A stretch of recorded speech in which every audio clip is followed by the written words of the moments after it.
ಚಳಿಗಾಲದಲ್ಲಿ ಫ್ರೆಶ್ ಆದಂತಹ ಕ್ಯಾರೆಟ್ನಿಂದ ಎಲ್ಲರ ಮನೆಯಲ್ಲಿ ಕ್ಯಾರೆಟ್ ಹಲ್ವಾನ ಮಾಡ್ತೀವಿ. ಈ ಕ್ಯಾರೆಟ್ ಹಲ್ವಾನ ಈ ರೀತಿಯಲ್ಲಿ ಸಿಂಪಲ್ ಮತ್ತು ಟೇಸ್ಟಿಯಾಗಿ ಮಾಡ್ಕೊಳ್ಳಿ.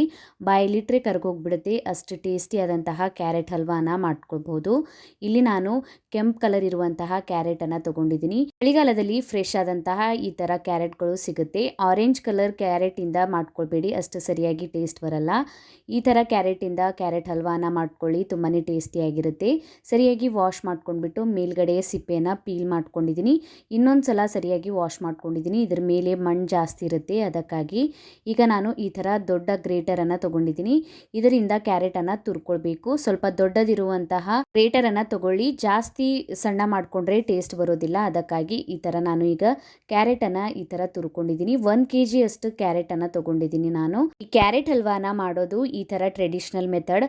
ಕುಕ್ಕರ್ನಲ್ಲಿ ಬೇಯಿಸ್ಕೊಂಡ್ಬಿಟ್ಟು ಮಾಡ್ತಾರೆ, ಆದರೆ ಅಷ್ಟು ಟೇಸ್ಟ್ ಬರೋದಿಲ್ಲ. ಈ ರೀತಿಯಲ್ಲಿ ಮಾಡ್ಕೊಳ್ಳಿ, ತುಂಬಾ ಟೇಸ್ಟಿಯಾದಂತಹ ಕ್ಯಾರೆಟ್ ಹಲ್ವಾ ರೆಡಿ ಆಗುತ್ತೆ. ಈಗ ನಾನು ಕ್ಯಾರೆಟ್ ಹಲ್ವಾ ಮಾಡೋದಕ್ಕೆ ಟೋಟಲ್ ಆಗಿ ಅರ್ಧ ಕಪ್ಪಷ್ಟು ತುಪ್ಪನ ತೊಗೊಂಡಿದ್ದೀನಿ. ಇದಕ್ಕೆ ಈಗ 2 ಟೇಬಲ್ ಸ್ಪೂನ್ ಅಷ್ಟು ತುಪ್ಪನ ಹಾಕ್ಕೊಂಡಿದ್ದೀನಿ. ಇದಕ್ಕೆ ನಾನು ಸಣ್ಣ ಕಟ್ ಮಾಡ್ಕೊಂಡಿರುವಂತಹ ಕಾಜು ಬಾದಾಮನ್ನು ಹಾಕ್ಕೊಂಡ್ಬಿಟ್ಟು ಹುರ್ಕೊಂಡಿದ್ದೀನಿ. ಇದಕ್ಕೆ ಈಗ ಕಿಶ್ಮಿಶನ್ನು ಹಾಕ್ಕೊಂಡಿದ್ದೀನಿ. ನಿಮ್ಗೆ ಇಷ್ಟ ಬಂದಂತಹ ಡ್ರೈ ಫ್ರೂಟ್ಸನ್ನು ಹಾಕ್ಕೊಳ್ಳಿ. ಇದನ್ನು ಸ್ವಲ್ಪ ಗೋಲ್ಡನ್ ಬ್ರೌನ್ ಕಲರ್ಗೆ ಫ್ರೈ ಮಾಡ್ಕೊಂಡ್ಬಿಟ್ಟು ತೆಕ್ಕೊಂಡಿದ್ದೀನಿ. ಈಗ ಅದೇ ಪ್ಯಾನ್ಗೆ ಇನ್ನೊಂದು ಟೇಬಲ್ ಸ್ಪೂನ್ ಅಷ್ಟು ತುಪ್ಪನ ಹಾಕ್ಕೊಂಡ್ಬಿಟ್ಟು ನಾವು ತುರ್ಕೊಂಡಿರುವಂತಹ ಕ್ಯಾರೆಟನ್ನು ಹಾಕ್ಕೊಂಡ್ಬಿಟ್ಟು ಮೀಡಿಯಂ ಫ್ಲೇಮ್ನಲ್ಲಿ ಕ್ಯಾರೆಟನ್ನು ಹುರ್ಬೇಕು. ಇದರ ಮೇಲೆ ನಾನು ಒಂದು ಮುಚ್ಚಳನ ಮುಚ್ಚಿಬಿಟ್ಟು ಇದನ್ನು ಮೀಡಿಯಂ ಫ್ಲೇಮ್ನಲ್ಲಿ ಒಂದು ಸಲ ಇದನ್ನು ತೆಕ್ಕೊಂಡ್ಬಿಟ್ಟು ಈ ಥರ ಮಿಕ್ಸ್ ಮಾಡ್ಕೋತಾ ಇದನ್ನು ಹುರ್ಕೊಳ್ಳಿ. ಕೆಳಗಡೆ ಅಂಟ್ಕೋದಿಲ್ಲ ಮತ್ತು ನೀರೆಲ್ಲ ಬೇಗನೆ ಡ್ರೈ ಆಗಿಬಿಡುತ್ತೆ. ಈಗ ನೋಡಿ, ನೀರೆಲ್ಲ ಡ್ರೈ ಆಗಿದೆ. ಇದಕ್ಕೆ ಈಗ ನಾನು 2 ಕಪ್ಪಷ್ಟು ಬಿಸಿ ಮಾಡ್ಕೊಂಡಿರುವಂತಹ ಹಾಲನ್ನು ಹಾಕ್ಕೊಂಡ್ಬಿಟ್ಟಿದ್ದೀನಿ.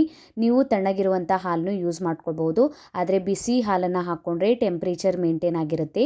ಹಾಲಿನೊಳಗೆ ಈ ಕ್ಯಾರೆಟನ್ನು ಸರಿಯಾಗಿ ಸಾಫ್ಟ್ ಆಗಿ ಬೇಯೋದಕ್ಕೆ ಬಿಡಬೇಕು. ಹಾಲಿನೊಳಗೆ ಕ್ಯಾರೆಟ್ ತುಂಬ ಸರಿಯಾಗಿ ಬೆಂದಿದೆ. ಇದಕ್ಕೆ ಈಗ ನಾನು 1 ಕಪ್ ಅಷ್ಟು ಸಕ್ಕರೆಯನ್ನು ಹಾಕ್ಕೊಳ್ತಾ ಇದ್ದೀನಿ. ನೀವು ಕಡಿಮೆ ಜಾಸ್ತಿ ಮಾಡ್ಕೊಳ್ಬಹುದು. 1 kg ಕ್ಯಾರೆಟ್ಗೆ 1 ಕಪ್ ಅಷ್ಟು ಸಕ್ಕರೆಯನ್ನು ಹಾಕ್ಕೊಳ್ಳಿ. ಕ್ಯಾರೆಟ್ನು ಸಿಹಿಯಾಗಿರುತ್ತೆ, ಅದಕ್ಕಾಗಿ ಈಗ ಸಕ್ಕರೆಯನ್ನು ಸರಿಯಾಗಿ ಮಿಕ್ಸ್ ಮಾಡ್ಕೊಂಡ್ಬಿಟ್ಟು ಸಕ್ಕರೆಯನ್ನು ಪೂರ್ತಿಯಾಗಿ ಮೆಲ್ಟ್ ಆಗಿ ಡ್ರೈ ಆಗೋವರೆಗೂ ಈ ಕ್ಯಾರೆಟನ್ನು ಈ ಥರ ಮಿಕ್ಸ್ ಮಾಡ್ಕೋತಾ ಇರಬೇಕು. ಈಗ ಕ್ಯಾರೆಟ್ ಪೂರ್ತಿಯಾಗಿ ಡ್ರೈ ಆಗಿದೆ. ಇದಕ್ಕೆ ನಾನು ಫ್ರೈ ಮಾಡ್ಕೊಂಡಿರುವಂತಹ ಡ್ರೈ ಫ್ರೂಟ್ಸನ್ನು ಹಾಕ್ಕೊಂಡಿದ್ದೀನಿ. ಲಾಸ್ಟಿಗೆ 1 ಟೇಬಲ್ ಸ್ಪೂನ್ ಅಷ್ಟು ಇಲೈಚಿ ಪೌಡರ್, 2 ಟೇಬಲ್ ಸ್ಪೂನ್ ಅಷ್ಟು ತುಪ್ಪನ ಹಾಕ್ಕೊಂಡ್ಬಿಟ್ಟು ಇದನ್ನು ಸರಿಯಾಗಿ ಮಿಕ್ಸ್ ಮಾಡ್ಕೋತಾ ಇದ್ದೀನಿ. ಇದಕ್ಕೆ ನೀವು ಸಪ್ಪೆ ಇರುವಂತಹ ಖೋವನ್ನು ಹಾಕ್ಕೊಳ್ಬೋದು, ತುಂಬಾ ಟೇಸ್ಟಿಯಾಗಿರುತ್ತೆ. ಇದನ್ನು ನೀವು 2-3 ದಿನ ತನಕ ಇಟ್ಕೊಂಡ್ಬಿಟ್ಟು ತಿನ್ಕೊಳ್ಬೋದು. ತುಂಬಾ ಟೇಸ್ಟಿಯಾದಂತಹ ಕ್ಯಾರೆಟ್ ಹಲ್ವಾನ ನೀವು ಟ್ರೈ ಮಾಡಿ ನೋಡಿ. ರೆಸಿಪಿ ತುಂಬ ಸಿಂಪಲ್ ಆಗಿದೆ, ಟೇಸ್ಟಿಯಾಗಿರುತ್ತೆ. ಕಮೆಂಟ್ ಒಳಗೆ ತಿಳಿಸಿ ವಿಡಿಯೋ ಹೇಗೆ ಅನಿಸ್ತಂತ. ವಿಡಿಯೋ ಇಷ್ಟ ಆಗಿತ್ತಂದ್ರೆ ಲೈಕ್, ಶೇರ್ ಮಾಡಿ. ಇದೇ ರೀತಿಯ ವೀಡಿಯೋಸನ್ನು ನೋಡೋಕೆ ಚಾನಲನ್ನು ಸಬ್ಸ್ಕ್ರೈಬ್ ಮಾಡ್ಕೊಳ್ಳಿ, ಬೆಲ್ ಐಕನನ್ನು ಪ್ರೆಸ್ ಮಾಡ್ಕೊಳ್ಳಿ. ಹಾಕಿದ ವೀಡಿಯೋಸ್ ನೋಟಿಫಿಕೇಷನ್ ನಿಮಗೆ ಸಿಗುತ್ತೆ. ನಂಗೆ ನೀವು ಇನ್ಸ್ಟಾಗ್ರಾಮ್ ಮತ್ತು ಫೇಸ್ಬುಕ್ ಪೇಜಿಗೂ ಫಾಲೋ ಮಾಡ್ಕೊಳ್ಬೋದು. ಲಿಂಕನ್ನು ನಾನು ನನ್ನ ಡಿಸ್ಕ್ರಿಪ್ಷನ್ ಬಾಕ್ಸ್ನಲ್ಲಿ ಕೊಟ್ಟಿರ್ತೀನಿ. Thank you for watching.